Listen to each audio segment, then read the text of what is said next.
say thanks for everybody coming out. And we'll talk about a few minutes before we get started into the meditation. So, a lot of times I just look around, I have conversations, I hear people talking, I get kind of led to get a topic. But today was a little different. The topic came to me in a different way. I said, let me just kind of search what certain things are coming up for spiritual conversations. So as I looked at them, I was like, pretty interesting. One of the top one is like redemption, forgiveness, and understanding our sins. So, we all are human beings. So today we're going to talk about a very common subject, which is sin. And my perspective to kind of give to you how I view it, and you guys can kind of look at it from different perspectives, however you feel it. But sin is something that is going against, or an action goes against the laws of the manifestation of God, the laws of God. So when we talk about sin, there's many different variations of what sin is, but people will look at one sin to be bigger than the other sin, and one sin different from this sin and that sin, but in God's eyes, all sins are just sins.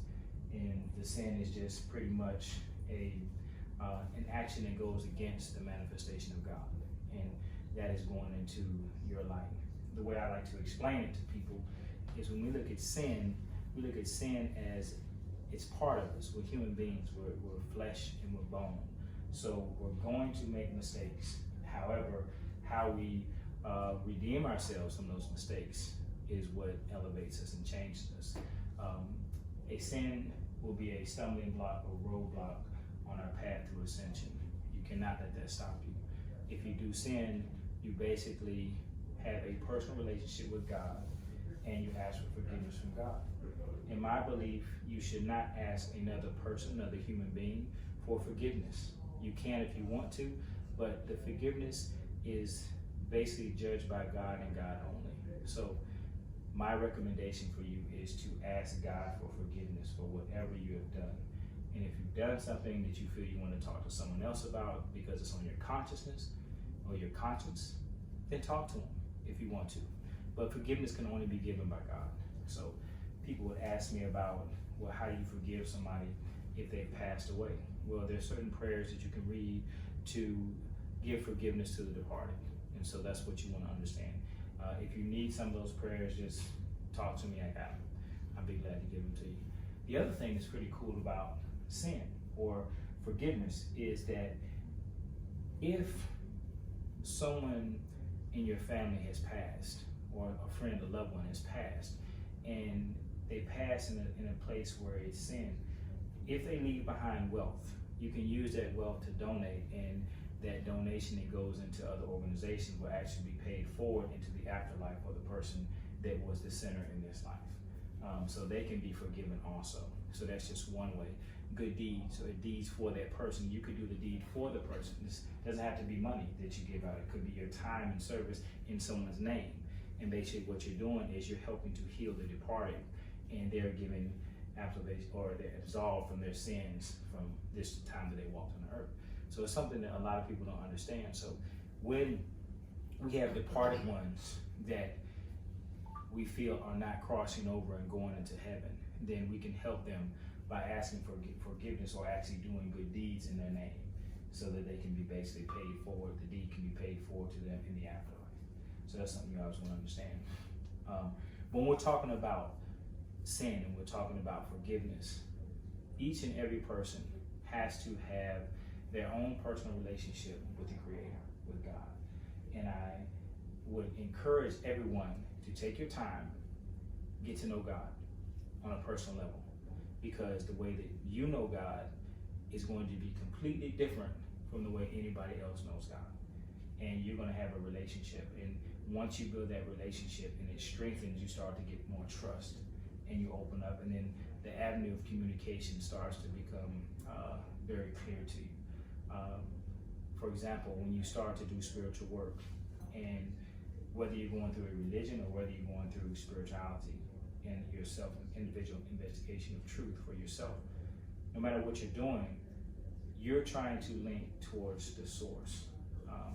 in some of the writings, and this is for of the writings in the Baha'i faith. The Baha'i faith looks as a soul that is looking at the light of the sun, and the sun is the light of God. When you turn yourself from that light of God, then that is the sin. That's the biggest sin.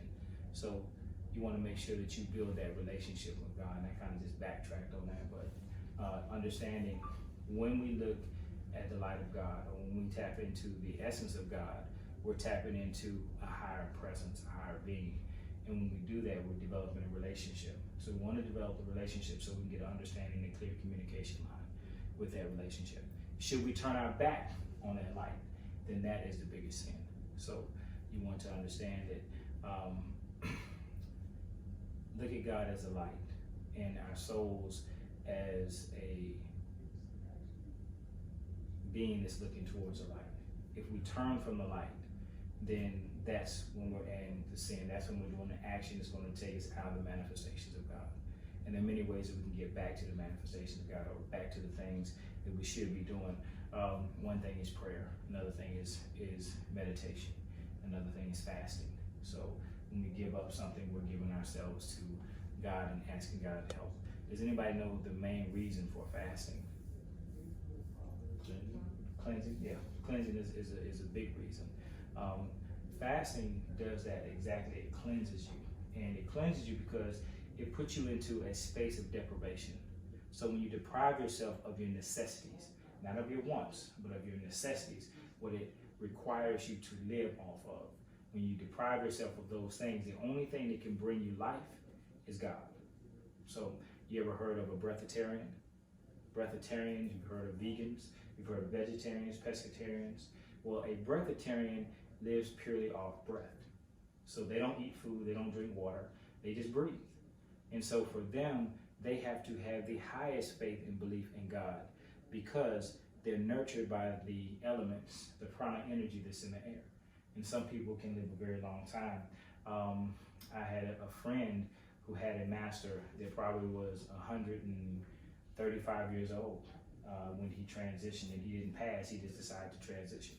So he just basically poof, evaporated and went back into his original source. So breath, when you give up yourself, that's an extreme side of giving up something that is a necessity. So when you give up food and you give up water and you actually fast, and the fast can be done from sun up to sundown. There's many different religions, many different ways to fast. Religions follows different ways and different rules. But one way that you can fast is you can fast from sun up to sundown. No food, no water during those times. And basically you're just forcing yourself to use prayer to bring you the nutrients and to nurture yourself, so you can basically develop or continue to live, because you're not getting the nurturing. Now, scientifically, technically, you're not going to die, but you're going to get pretty uncomfortable whenever you do a fast from sun up to sundown. But it's a sacrifice. So when we make that sacrifice, we cleanse. So we're telling God, we trust in you, and we're building our relationship with you, because when you're in that deprived state, prayer becomes very important in meditation. When you pray, you're talking to God. When you meditate, you listen. When you're fasting and you're completely hungry, trust me, you will go into that meditative state and you will get all kind of answers really quick. So if you all want to go through a cleansing, if you feel like you've done some sins, go through a fast. Fasting is great. Just see how it feels after you do it for a couple of days. But remember, sin is something that's going to happen. It's going to be part of a human's life, but it's just a tool for learning lessons, and we should use it as that, and we move forward, because God is an all-forgiving God. We just don't want to be blasphemous of God. So when we do that, then we have an issue. That's turning our back on the light of God, and that's what we don't want to do. Any questions for me? Like I said, I just want to kind of talk to some of you guys about a topic in forgiveness of sins. It just came up today. And I want to just express to you all, number one, build a relationship with God, so that the relationship is so strong that no matter what happens or what you do, you can go to God personally and ask for forgiveness. And as you ask for forgiveness, God will forgive you. It's not up to the other person or the other, or another situation or something to forgive you. It's up to God and God only. So just always remember that. So build a relationship with God. Number two, if you do sin, or if you do turn your back on the light of God, then you want to turn your body back to it. So you can fast, you can pray, and you can meditate. Those things will help you to go back into the light of God, and you'll be forgiven of sins. And the other thing is, if you ever want to pray for someone else or do something for someone who has departed, then you can actually do something in their name and they can be forgiven, and that forgiveness will go over into the afterlife. So I want to give you those 3 little tidbits of information tonight. So anybody got any questions for me? How many days should you fast? It all depends. In the Baha'i faith, they fast for 19 days. The Muslims fast for 30 days. The Daniel fast, I think they do for 40 days. So it just depends, you know. You don't have to be part of a religion to decide when you want to fast. You could say, okay, I want to fast today, and you just give up food and water. Or you can give up, you know, the Baha'is fast 19 days during their first month, which is like March 2nd through the 19th or the 20th. I can't remember, 19 days. Mm-hmm. So, and they give up food and water from sun up to sundown. The Muslims, 30 days, sun up to sundown. So, Daniel fast, they pretty much have tweaked it and changed it, so they kind of just remove key things out of the diet for 20 days or 40 days. It's completely up to you. I would do the more intense fast. There are some people that fast and all they drink is water and a little bit of gluten or sugar, and that's all they have. And they might go for many days. I think Mark Shiriel did a fast for 117 days in the desert. So, and that's all he ate. That's all they drank.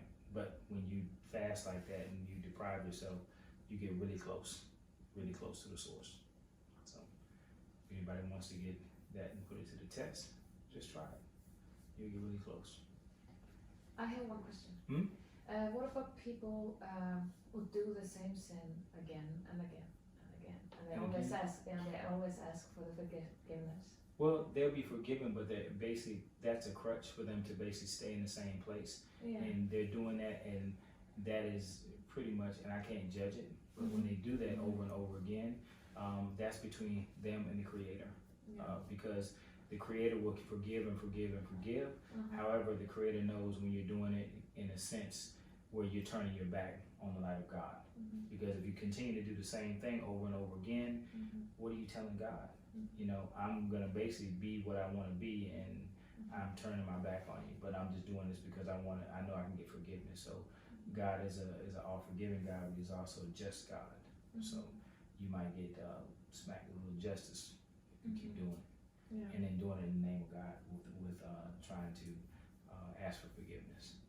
Because at some point, if you continue to look into the light of God, you will not continue to do the same sin over and over again. Yeah, I have seen a pattern like this with a human, and this human does good deeds and everything, like you're explaining, Right. and then does it again, Right. and goes through the process again, and does it again. Right. and that again, that stops you from your ascension process, your process elevation. And when you stop yourself in your process elevation, that's when you are having the problem. That's when you Get stuck. Yeah, that's when you're stuck, and that's when God becomes a just God, and not so forgiving. All right. So on that note, we're going to go ahead and get started. I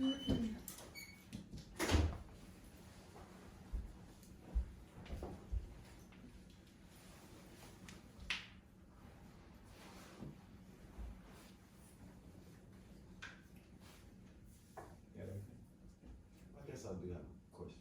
Yeah, what's the question? Well, it's more personal than just a question. Mm-hmm. I'm struggling to forgive my friend for killing himself, Okay. and it's pretty difficult to not Be just angry? accept that it's Right. happened. Yeah. kind of, do you get angry because of it sometimes, or Yeah, just upset? angry, upset, hurtful, sometimes blasphemous toward him. Right. Yeah, well, Cause you it's know, kind of rather selfish for you to do that. yeah, it is, but you know, the best thing to do is understand his position at this point, because if he took his life, then, that's almost turning your back on the light of God. So, instead of being angry with him, because it's selfish of him to take his own life, however, it's selfish of us to not ask and help him get forgiveness in the afterlife, because we're angry at what he did to us in this life. So then that makes us no more or less selfish than him, if that makes sense. So, what you want to do is try to, you know, it's hard to forgive when you're angry, but you have to go through that process. You know, it's a process where, you know, you miss your friends, you miss the camaraderie, you miss the physical being. And that's why, as you continue to work on your path and ascension, what happens is you can learn to tap into the spirit, and you can help the spirit out, because you can reunite and reconnect easily just through spiritual work. And once you do that, you can actually help his spirit be forgiven, because he needs forgiveness. So for us being angry at him in this world doesn't help him in the afterlife or in the other world. So if you really love him as a friend, then we can be a little angry at him, but we want them to elevate. And so there's a certain way we can give him a certain type of love, so that he can be forgiven in the afterlife, the next life. So that's just a different perspective of looking at it, you know, because like I say, we're going to make mistakes, we're human beings, but it's seeking to find the answers and understanding a different perspective, a different viewpoint, and applying that knowledge so that everything gets better and you move forward. Because what happens, you don't want to get stuck. If you get stuck, you stay in the same cycle. Yeah, I can agree with that, because his daughter and I felt some responsibility. It was a whole situation, but yeah, we're probably having to go. We're having to go see a grief therapist about it. Right, yeah. Mm-hmm. But it's not really helping either one of us at this point. Right. Something that would probably help you all is certain forgiveness prayers, to send him a prayer of forgiveness in the afterlife, so that he can feel your forgiveness, and then forgiveness for you, actually feeling the way that you feel, a prayer of forgiveness for yourself. So doing those prayers will probably help to shift you faster than anything. Yeah, I need those. Yeah, I'll get them for you. I will definitely give them to you. I did that kind of prayer for 7 days. My incident was not similar to yours, but it was about forgiveness, Mm-hmm. and it works. Yeah. Seriously, it works. Mm-hmm. Yeah, Yeah. because when you pray like that, you Yeah. pray for them, they're released, and when they're released, you're released. Yeah. And it's just a peace that comes over you. Yeah. So it's- Exactly. Yeah. So It's just that well. it's something, if you want to set up a time, maybe in the evening or day or something, or a weekend, and we can sit down and do a prayer session, and just pray and just let things go, and just put it out there, and just ask for forgiveness, full forgiveness. Yeah, 'cause I know not up to be to forgive him, but Right. you know. Yeah, but you can forgive yourself for what you feel, you know, because there's selfish parts of you, and you can pray for his forgiveness for or from the Creator. And so actually you're helping to move things forward. You know, it's like, you know, when we think about things and people that are gone, it's like when they're gone, they're gone.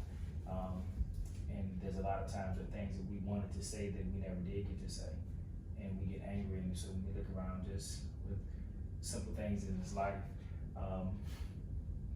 we forget the important things. We forget about our main purposes as a spirit here is to elevate, to evolve, to know God completely in every realm. And sometimes we have certain experiences that can become harsh to us that teach us to learn to love God even more. And if we always remember that and go back to God, then we can make our lives very easy and graceful, but it's just hard to do that at times. It's hard, you know, we're human. Like for me, I was so angry when I started the process. Mm-hmm. I was like, forget it. But as soon as I started, I felt like I did it for 7 days.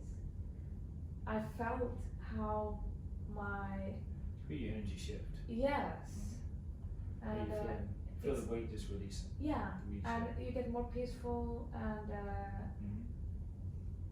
inner balance increases. Yeah.